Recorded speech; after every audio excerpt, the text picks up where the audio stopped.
ariko sha harya ngo wowe ugiye uno munsi mfite umwanya wo kugwerekeza aho ujya hose ngenda gwerekeza nabyemeje sha nta nicyo wakoranye kusha uzukura amazi n'inzarwaye wapisha akazi kose ngiye aba yambwiye kose nagakoze nakarangije kana gasigaye nakanakaba nasuni ngiye w'uramekezo njyana ubundi aho yose akwiye ko bwagwerekeza iki giti bano kinca plani ubushe twanye kwiba baradufata ugize ngo boro barazijyanye ubuse ntago najyana we ariko ngiye kumukubita ikinyoma kimwe kitabaho asigara byibuka sije mu biki nje nta kintu ndimo akirimo kandi wowe ishimashima urangiye we nuwo twawe cyagiye nagiye mu bwa mushiki wanjye aho twajyana ndimo kuva kera mbareka mubwire bari banze ibintu byo kuvuga bumva nawe ibyo utangiye twajyana ngiye mfite invitation yanjye nawe twajyana udafite invitation ngiye nakwiye ko no kuva kera banze ibintu byo kuvumba twajyana we nta kibazo kiri kwisazara none kukubwira ndibutse we sha kujya mu bukwe birapfuye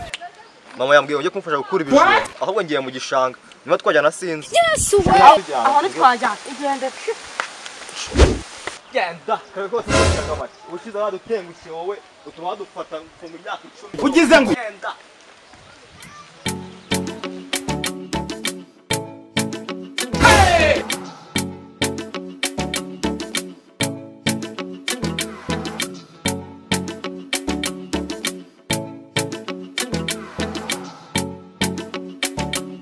Salama semana fresh umusi ugize ngo ukunze mufite ibibazo wabaye shabyihoreye noneho bureba byinda yaragiye nago meruka kurya ya boro twarashoba mu bisenze yanze aka niyo genge yinkire wana ahubwo mufite plan ifatika jama plan imeze gute se noneho sha abana noneho dore ngiye kurya dore ko nari nanashonje shava muri business za gakondo zo kwibihene n'inkoko n'inguru ufite ikiyaga cyane tuye kwiba miliyoni 10 wa muswa we miliyoni 10 zose gusa hano tugiye kwiba ni hehe aha cyumva sobwo ndumuri kwinjira muri business neza sira umufanda warahebe acyari mu kibari business tugomukwiye kumukoko urabizi neza ko umufanda afite miliyoni 10 ngo ubenjije kandi nahise umuntu afite furu azana amafaranga angana iki si miliyoni 10 siko burya ndinjije ako se nawe uzubugome mu bafanda kugira ngo uramufanda gudukoresha ifunze reka wana wereka nubwo ari umugome ntabwo afite experience abo twagenda ndetse kwitegura aho narebera kaje kwitegura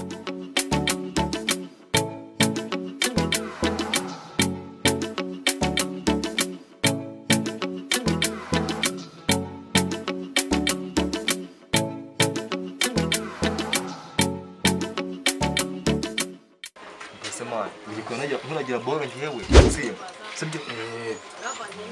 no ndabizi ko utari ubwa mbere sekeje ngufure naka gasetse winjira sheri no isi mbanza nayimaze ku kazi igihe kirekire cyane uzigena guherukiraga nariko ufite dutaye nk'utwo harya mwitanwari yatanwari mwasuka amazi guri none umaze kuzura amatayo gira ngo neza ni cyabure na kimwe cyakirimbo none urabona narakuze cyane gukura se ahubwo noneho wanganye fita amatayo agira ngo urabona bazakuntwara se bazakujyana ntabwo sheri ntabwo nabikora gira vuba unagira ubwo nyine nangire ntsinda ugize ngo kusha kwibafana kareka ngewe ntabwo ndamumujura nese muvandi kudatangira ngo nage boro kimenye ngewe ndumuhungu wa pasteur njye ngubyo numvisha bwo abasingana muzi namwe byo bakubwira gutsimbe ni uzongo njye nje kwisabira amazi yo kunywa reka tugushyira fana uwo musore mugeze imbere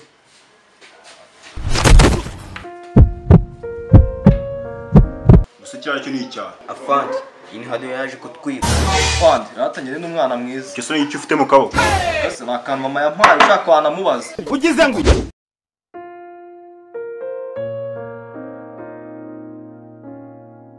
bana muyenzanira